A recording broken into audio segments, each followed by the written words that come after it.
Quero falar um pouco como começou o Colheita Brasil. O Colheita Brasil não começou do nada. Começou em 1961. Na verdade, eu acho que ele começou antes até. Muito antes. Mas deixa eu contar rapidamente a história aqui da igreja, como ela aconteceu no Brasil. 1927. 1927 vieram 2 missionários. E eles foram para o Nordeste, principalmente na Paraíba, e estabeleceram congregações lá. Para sobreviver, muitas vezes eles vendiam Bíblias. Me identifico muito com eles. E eles conseguiram até uma Harley Davidson, aquela moto, né? Era antiga já na época, né? Então, e eles andavam pelo Nordeste dessa forma e outros meios de transporte. Lampião aparece na história. Eles pregaram para o Lampião. Sabia disso? Lampião sequestrou um deles e ele queria resgate. Então, o outro, que ficou livre, foi atrás do dinheiro para tentar resgatar o irmão da Igreja de Cristo, que foi sequestrado por Lampião. E ele continuou pregando para Lampião. Alguém até disse, o Randy Short, que conhece bem a história, inclusive, ele falou, não admiro nada se lá no céu a gente não encontrar o Lampião. Porque a história é interessante, muito interessante. E diz que o Lampião tinha uma Bíblia de estimação. Ninguém tinha Bíblia na época. Era proibido de ter Bíblia. Para pregar lá no Nordeste, eles precisavam pregar para 2 coronéis, Lampião e Padre Cícero. Eles pregaram para o Padre Cícero também. E eles pregaram e falaram para o Padre Cícero o que eles iam falar, qual era a mensagem, e o Padre Cícero falou, não vejo problema. E fizeram um trabalho com o limite que eles tinham. Mas, infelizmente, as igrejas plantadas desde 1927 não sobreviveram, porque não foram cuidadas, inclusive. E essa história só continua em 1959, quando um casal também sentiu no coração que eles deviam fazer missões e escolheram também o Brasil. Arlie e Alma Smith, talvez vocês já ouviram falar, talvez não, no portal da igreja até tem a história deles.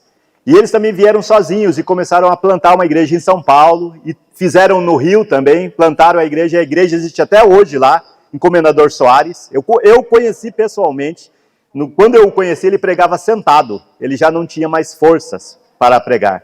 E a nossa irmã Alma Smith era conhecida como a Madre Calcutá das Igrejas de Cristo. Nos Estados Unidos ela é conhecida dessa forma, porque ela começou aquele lar que existia no Rio de Janeiro, acabou em Cabreúva, né?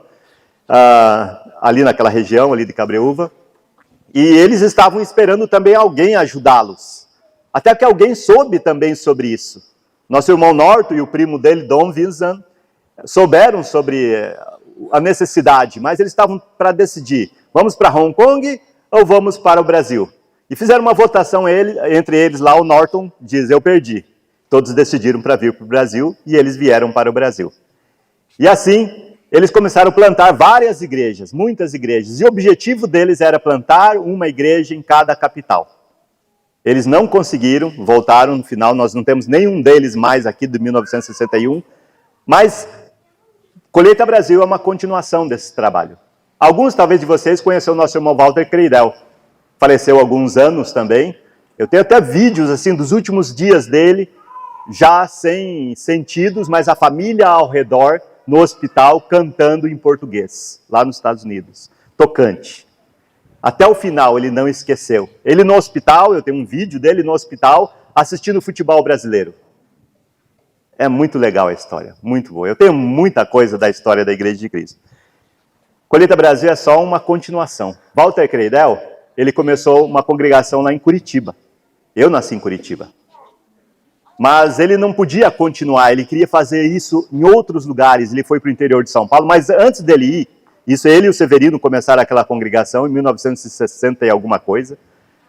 E eles, para saírem de lá, o Walter Creidel pensou, eu tenho que deixar alguém aqui. Então ele chamou um outro irmão americano, que pouco conhecido, chamado Bill Murphy. E ele foi para Curitiba, e foi ele quem evangelizou a minha família. Meus pais eram novos, 20 e poucos anos. Meu pai era alcoólatra. Minha mãe trabalhava numa lanchonete e todo dia ela tinha alguns clientes costumados que iam lá e constantemente. Um deles, um dia, sempre atendido por ela, ele perguntou, a senhora não gostaria de estudar a Bíblia? Ele ensinava na escola da Bíblia, lá no centro de Curitiba. E ela falou, não, eu sou católica. E ele então respondeu, é católico mesmo que eu estou oferecendo. E assim ela começou o que a Bíblia diz. Aos 20 e poucos anos, eu consigo lembrar, agora eu tinha cerca de 5, 6 anos aproximadamente, e eu lembrava que minha mãe tinha assim, vários problemas já de saúde aos 20 e poucos anos. Ela tomava muitos remédios e tinha uma vida muito infeliz, porque ela tinha um marido alcoólatra. E meu pai nos amava muito, muito. Mas ele não sabia amar como devia amar. Minha mãe começou a aprender a Bíblia, e não sei como ela aprendeu a orar. Não sei como ela aprendeu também a cantar. Não sei como ela aprendeu a ensinar os seus filhos. Na época nós éramos 4. Então nós nos reuníamos todas as noites ao redor dela na cama. E nós então cantávamos, líamos uma passagem da Bíblia, orávamos e depois íamos dormir. Não sei quanto tempo, 40 minutos talvez a gente fazia isso, mas meu pai nunca participava. Ele ficava na parte de baixo lá da casa. E ele ligava o rádio ou a televisão bem alto, para que ele não pudesse ouvir. Isso se estendeu por meses, eu não consigo lembrar exatamente, mas agora eu tinha mais ou menos 7 anos. Estendeu por meses, ele nunca participava. Até que um dia ele passou na frente do quarto. E outro dia ele passou também na frente do quarto, da porta do quarto aberta. Um dia ele esqueceu alguma coisa lá dentro do quarto. E um dia ele estava sentado do nosso lado.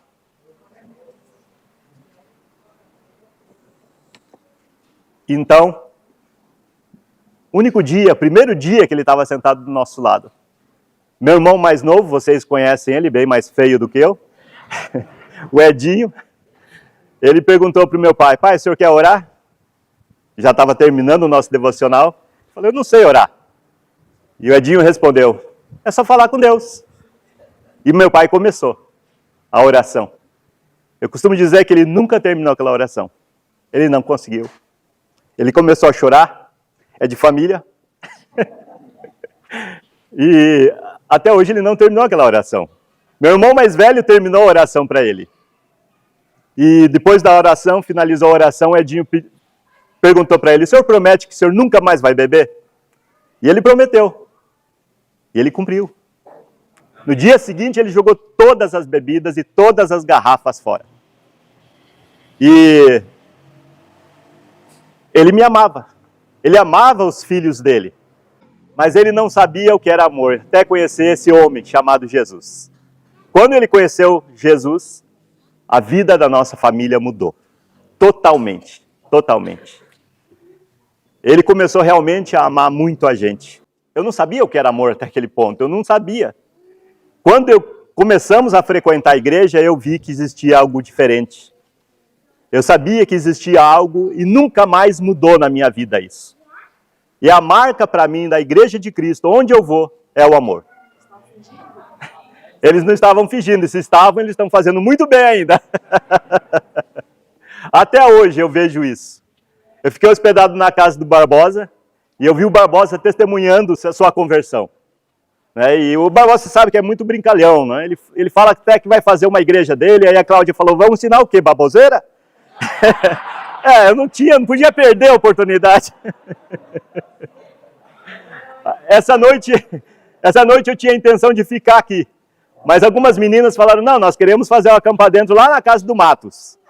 Aí o Matos falou, já que você vai levar eles lá, fica lá. Eu falei, é claro, né? Eu já fui hospedado lá, então eu vou perder essa oportunidade? Jamais. E hoje de manhã o Matos falou sobre a conversão deles e fez a gente chorar junto com eles. E foi assim que o Colheita Brasil começou. Foi tocando esses corações. Foram aqueles irmãos lá de 1927 que plantaram o Evangelho. Depois foram aqueles irmãos lá de 1959. Depois 1961. Agora, esses irmãos de 2023. Que vamos tocar corações e mentes e vamos transformar esse mundo. Assim como a minha família, nós continuamos tendo problemas. Nós éramos muito pobres. A igreja nunca precisou nos ajudar com nada de coisas para comer ou para vestir, porque o Evangelho nos transformou. Isso, com o tempo, transformou a nossa vida de uma maneira integral. Integral. E é isso que a gente quer levar para as capitais. Mas Assim como as famílias, mesmo depois de convertidas, temos problemas. O Colheita Brasil não é perfeito, mas nós estamos fazendo. Os discípulos lá do primeiro século, eles começaram a fazer também. A arrecadar o dinheiro entre todos os irmãos e distribuir conforme a necessidade, com as viúvas, os órfãos, os famintos, as pessoas que não moravam em Jerusalém. E depois eles começaram a notar, principalmente os gregos começaram a notar, que as suas viúvas estavam sendo esquecidas. Problema. Sabe por quê? Porque eles estavam fazendo. Nada vai ser perfeito nunca. Jesus é perfeito. E Ele nos conduz. Com os nossos erros, com os nossos defeitos, Ele nos conduz. Então nós vamos ter, provavelmente, você vai ter dúvidas sobre o Colheita Brasil. Alguém um dia me perguntou, uns 2 anos mais ou menos, vocês não têm medo de ficar aparecendo com as denominações, falando sobre dinheiro? Jamais! Jamais teremos esse medo. Porque nós sabemos o que temos pregado. Eu sei lá desde 1975 o que eu tenho ouvido. E é genuíno. E é o evangelho que eu nunca vi em lugar nenhum. Eu nunca vou ter esse medo. Porque é Jesus Cristo. Constantemente. Aqueles irmãos de 1961, você nem sabe o nome deles muitas vezes. Da maioria deles. Mas Jesus Cristo, eles deixaram plantado em nossos corações. Algumas pessoas me questionam também, cadê a transparência? Existe, é claro, está lá no site, está lá no programa Comunhão, nós falamos sobre isso constantemente. Tem dúvida, vem falar comigo. Mas lembre-se da história da Igreja de Cristo. Nós não somos eles. Nós não somos melhores que eles. Nós também somos falhos. Mas nós temos um objetivo e vamos fazer, e vamos errar, e vamos acertar, mas vamos fazer. Pregar o Evangelho, começando por aqui, começando depois em Samaria, confins do mundo. Para que ir longe? Porque Jesus disse, vão e preguem o Evangelho até os confins. E se ninguém tivesse ido para os confins? Se ninguém tivesse ido? Você não teria conhecido o Evangelho, minha família não teria conhecido o Evangelho, meu pai teria morrido de alcoolismo, minha mãe já teria falecido. Meu pai tem 80 anos. As orações mais bonitas que eu vejo na minha vida é do meu pai. Meu pai tem servido à igreja. Eu lembro claramente, quando ele entrou na igreja, ele juntava as letras para fazer uma palavra e acho que ele não entendia nem a frase que ele lia. Ele não tinha feito nem a 4ª série, mas hoje ele prega. Ele lê vários livros, já leu vários livros e continua lendo os livros. Todo livro que eu lanço, eu dou um para ele porque ele lê. Vale a pena, é alguém que, e não só isso, ele está com 80 anos e continua crescendo. Ele não parou de crescer. E ele vai continuar crescendo. Até que Jesus o chame. Se não agora, para os confins do mundo, quando? Agora é a hora de fazer o que nós precisamos fazer aqui e de fazer o que nós precisamos fazer lá. E nós já enviamos os missionários com a fé de que não vai faltar nada para eles. E não vai faltar. Eles vão ter problemas lá. Vai faltar realmente um pouco de dinheiro aqui e ali, mas eles vão encurtar as coisas e vão fazer a obra para o que foram chamados. Nós não temos medo de que alguma coisa não vai dar certo, porque vai dar tudo certo segundo a vontade de Deus. Quem é o Colheita Brasil? Talvez você já ouviu o nome de alguns deles, né? O Daniel Morgan, a Silene Coelho, o João, talvez vocês já ouviram falar, um rapaz muito bom, bonito, disse a mãe dele. Zanata, o Mauro lá de Curitiba, o Oni Latorre, somos todos Colheita Brasil. Assim como acabamos de ouvir aqui, somos todos um. Somos todos um. E quem administra os recursos ofertados para o Colheita Brasil? É uma igreja idônea que já tem feito a missão há muitos anos. Talvez você já ouviu falar sobre a Sercris. Está ligada à congregação de Campo Grande, Mato Grosso do Sul, lá no centro daquela cidade, daquela capital. E eles fazem administração e fazem muito bem, prestam contas detalhadamente, que eu não entendo tudo. Quando eu recebo lá aquele balancete, o dinheiro não fica na conta, eles também recebem, a cada mês eles já distribuem, já vai para o campo o dinheiro. O dinheiro não está no banco. Não existe conta que, quando Jesus voltar, a gente vai prestar contas. Não vai, porque o dinheiro já foi para lá, os missionários já estão recebendo, o dinheiro já está aplicado no campo.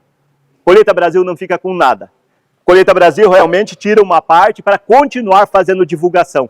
Para que, não é o caso nesse agora, para pagar viagem para pessoas. Eu moro perto, moro em Atibaia, então por que eu ia cobrar alguma coisa? Eu já vinha de qualquer maneira. Então, não é esse o caso agora, mas algumas vezes a gente precisa ir para uma cidade distante. Como eu já mencionei, eu fui para Macapá. Juntos nós podemos. Eu quero terminar com uma passagem. Aquele que é capaz de fazer infinitamente mais do que nós pensamos ou pedimos, conforme o seu poder, que está, depende de você. Está aí o poder. É tão pouco e tanto. Nós temos falado daquela campanha de R$7, mas é só um exemplo que você pode fazer. Faça múltiplos de 7, porque 7 realmente... Bom, e a verdade é a seguinte, com R$7 você não faz nada, mas Deus faz.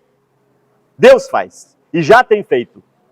Sempre pensei nisso. Falta dinheiro, falta dinheiro. Aprendi agora que não falta mais. Que nós temos todos os recursos, porque Deus é capaz de fazer infinitamente mais. Nós estamos falando sobre 5, 6, 7 congregações. Deus vai fazer muito mais do que isso. Nós é que somos limitados. E o limite somos nós. Não limite a Deus. Oferte generosamente. Uma vez na vida, pelo menos. Oferte generosamente. E você vai receber o retorno, porque a promessa é de Deus. Mas só Ele pode cumprir. Muito obrigado pelo tempo de vocês. Convido novamente vocês a conhecerem o Colheita Brasil. Vão lá no site, colheitabrasil.com.br. Façam o Pix sem medo. Eu estou na igreja já há mais de 40 e tantos anos. Você pode ver que eu nem lembro, né? Mas desde 1975, e nunca vi tal coisa tão boa quanto essa. E independente, contando na fé com todos os irmãos. E nós vamos continuar fazendo, errando e fazendo e continuando até Jesus voltar. Deus seja louvado. O Evangelho chama, o Evangelho é amor em ação. Vamos evangelizar o Brasil juntos. Colheita Brasil, plantando igrejas de Cristo. Faça uma oferta hoje mesmo de qualquer valor para que possamos recrutar, treinar e enviar equipes para capitais que ainda não têm uma igreja de Cristo. Chave Pix. Somos todos colheitabrasil@gmail.com